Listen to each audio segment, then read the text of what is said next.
YSR Congress party అధ్యక్షులు మాజీ ముఖ్యమంత్రి వైఎస్ జగన్మోహన్ రెడ్డి గారు బెంగళూరు పర్యటనకు మళ్ళీ వెళ్ళారు. దీనిపైన రాష్ట్రంలో ఒక విచిత్రమైన చర్చ జరుగుతుంది.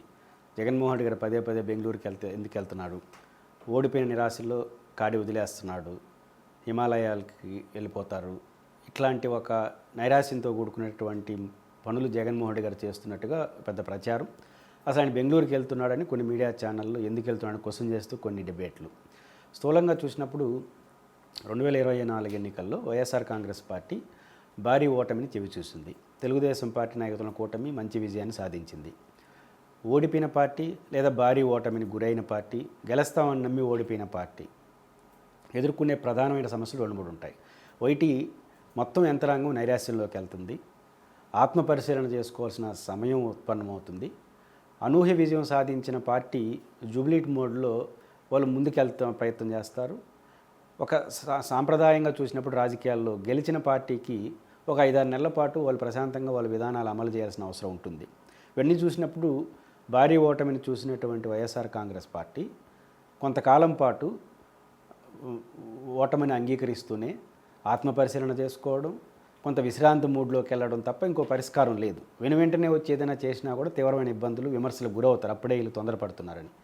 సహజంగా జగన్మోహన్ రెడ్డి గారు కూడా ఓడిపోయిన పార్టీకి అధ్యక్షుడుగా తనకు 2 పనులే ఉంటాయి. ఒకటి, కొంత ఓటమి నైరాశ్యంలో ఉంటారు కాబట్టి కొంత రెస్ట్ మోడ్లో ఉండడం, ఎందుకు ఓడిపోయినామని ఆత్మపరిశీలన చేసుకోవడం, సరైన సమయం కోసం తిరిగి ప్రజల్లోకి వెళ్ళడం కోసం వెయిట్ చేయడం.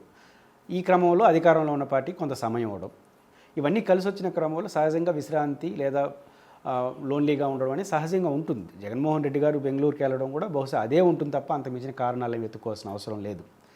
ఇప్పుడు జగన్మోహన్ రెడ్డి గారు 2 సార్లు బయటకు వచ్చారు. ప్రధానంగా ఒకటి, వినుకొండ లాంటి ఘటనలు జరిగిన నేపథ్యంలో సహజంగా దానికి నిరసనగా ఢిల్లీలో ఆందోళన చేయడం, ఆందోళన ఉద్దేశం కూడా ప్రెజర్ బిల్డప్ చేయడం ద్వారా కొంత ఈ ఒత్తిడి ప్రభుత్వం మీద తెచ్చిన వారు అవుతారు. ఆ క్రమంలో వారు వెళ్ళారు.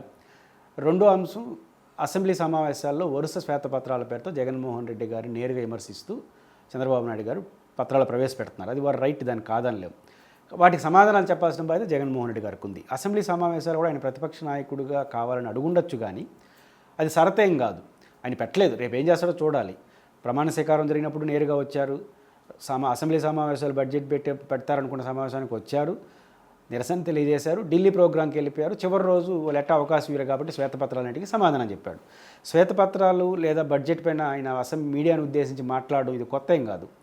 గమనంలో ఉంటే 63 మంది భారీ ప్రతిపక్ష నాయకుడిగా 2014 ఉన్నప్పుడు కూడా చాలా బడ్జెట్ సమావేశాల్లో జగన్మోహన్ రెడ్డి గారు మీడియా సమావేశంలోనే చెప్పాడు ఆ సందర్భం. ఎందుకంటే బడ్జెట్ సమావేశంపై నేను సావధానంగా మాట్లాడడానికి నాకు అవకాశం లేదు కాబట్టి బాయ్కాట్ చేసి వచ్చి ప్రెస్ మీట్ పెట్టి చెప్పాడు. 1 గంట 1.5 గంట బడ్జెట్ పైన అసెంబ్లీలో చేసిన ప్రసంగాన్ని వీలు లేదు కాబట్టి మీ ముందు చేస్తున్నాను అని చెప్పి చేశాడు.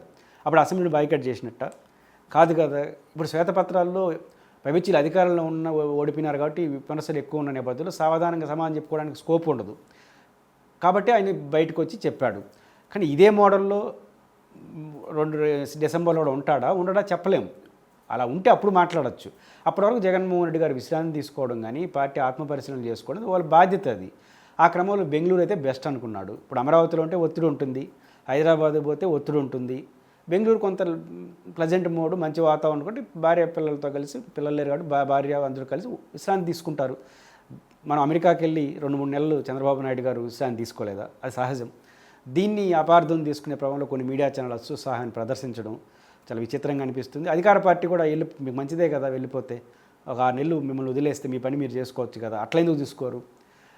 అసలు అర్థం కాని ప్రశ్న. ఇక్కడ జగన్మోహన్ రెడ్డి గారు యాక్టివ్గా ఉన్న సమస్య, ఇన్యాక్టివ్గా ఉన్న సమస్య అనే పద్ధతిలో ఉండడం అనేది చూస్తే జగన్మోహన్ రెడ్డి చుట్టూనే రాజకీయాలు నడవడం అనేది ఆయన ప్రాధాన్యత తెలియజేస్తుంది.